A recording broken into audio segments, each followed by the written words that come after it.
General Order 9, issued Stardate 9/9701. No commander of a Starfleet vessel, military or auxiliary, may grant political asylum to any individual without first being given express permission to do so by a representative of the Federation government. Now, this has occurred a number of times in a few episodes in various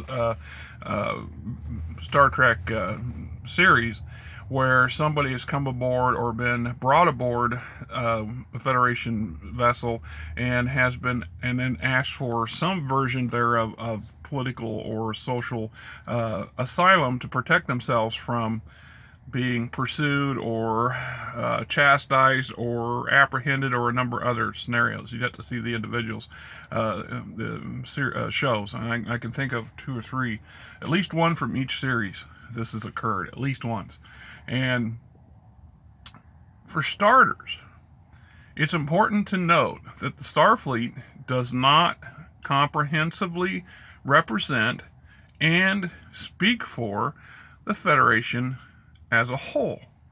The Starfleet is a very important instrument within the Federation, but it is not the Federation. So, it's not in the purview of Starfleet captains.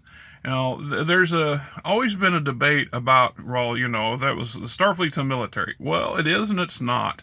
It's a political body, and depending on the situation, the scenario, what's going on in the greater scheme of things in the galaxy, it is or is not an actual military organization. It's formed after and patterned after many military organizations. It has all the structures and bells and whistles of a military organization, but there is this underlying, unspoken or quietly spoken understanding at the highest levels of Starfleet that their mission statement is protection and defense, exploration first, protection and defense second, of the Federation and its people.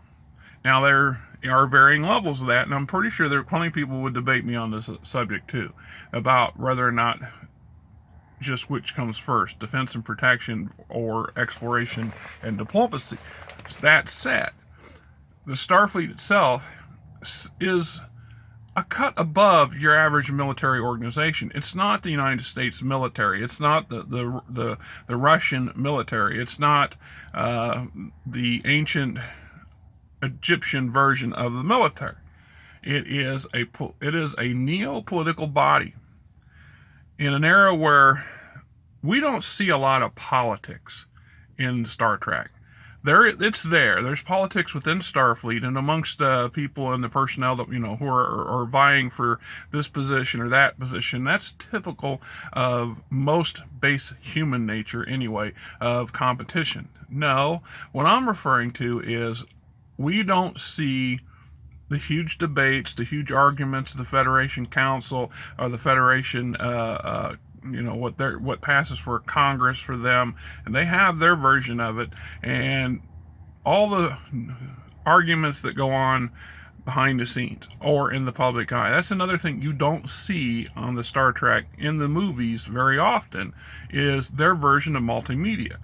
We know it exists. It's ironic that they don't show more of this, but there's the occasional episode where somebody from the media will be present, and we know from anybody who's watched DS9 that Jake Sisko eventually becomes a writer for a galactic news zine, or some kind of galactic news service. So we know that they have social media. We know that they have public media. We know that they have a semi-democratic government which has several bodies several governing bodies, which imply that people get appointed to these positions.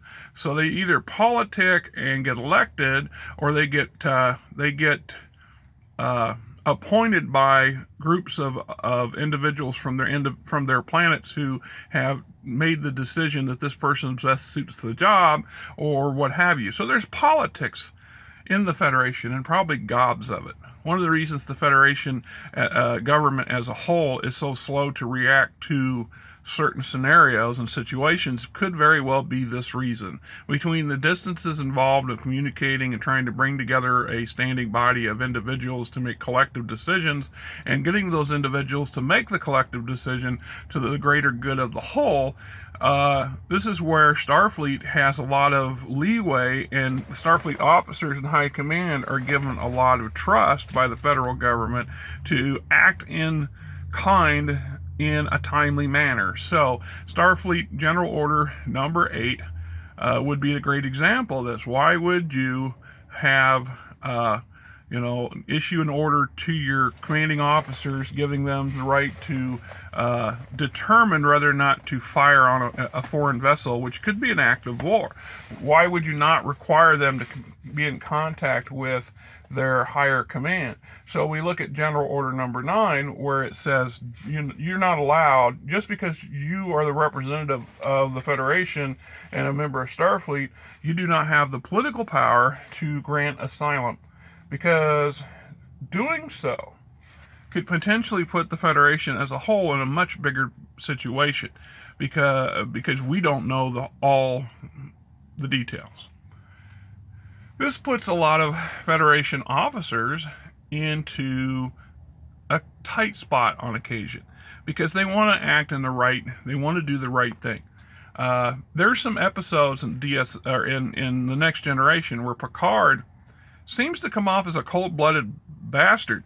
Truth, when he makes a carte blanche decision that we're not going to interfere in this world's development, or we're not going to grant asylum to this individual because it's not in my position to do so, and the best we can do is push the problem up the chain of command. And if the chain of command defers it to the Federation Council or the Federation government, at that point it's out of Picard's hands, and the best that he can do, legally speaking, is wash his hands of the situation and move on. This is not necessarily a politically social accepted mindset as to what most people presume that the Federation represents. So much to the shock, and I'm going to use a little bit of a parody here, or a parallel with the United States for people outside the United States. It comes to a shock to a lot of people from the other side of the fence, the proverbial fence that President Trump is pushing hard to build, which I think is asinine, but that's neither here nor there. That the land of the free isn't free, and the home of the brave is somewhat cowardly occasionally, that we are the great melting pot that constantly resists adding new elements to the stew, which is much to the disagreement. A lot of people from the outside believe if they can just make it to the paved golden streets of whatever in the United States, that all their troubles will be over and solved. And then they get here and they discover it's not nearly as poetic as it is presented, and that we're not nearly as welcoming, open-armed as we proclaim to be. And this can consider a double standard. This can sour the view of foreign nationals to what it is to be an American. And it's a tough conundrum. And I imagine the Federation's in the same situation. The Federation has to be cautious to some degree. They can't just willy-nilly open their arms to everything that comes along. Starting with that there's a number of races that will not conform to the base tenets of the Federation Charter. And if you're not willing to conform to those to become part of the Federation, you have to be, you have to live up to the standards set by the Federation. Even if that sometimes seems hypocritical, because often than not, the Federation doesn't always stand up to its own standards. Although we don't see a lot of that in the movies or the TV series, because they don't want to. It's the same reason you don't see a whole lot of public in Star Trek. It's all about the Starfleet personnel and the Starfleet itself, a handful of the Federation representatives, and a few occasional citizens.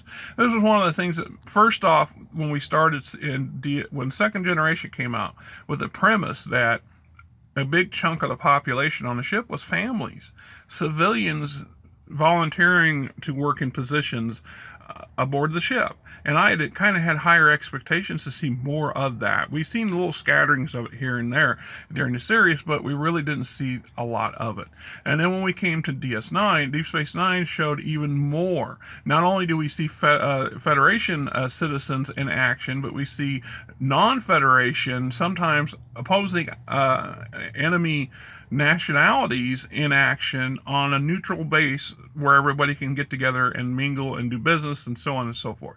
So having Ferengi as a, having Quark as a standard character was a both a blessing and an eye-opener, because it gives us an opportunity to see the Federation from the eyes of non-Federation people, and to see non-Starfleet personnel interacting and doing the things that they do, including living their lives.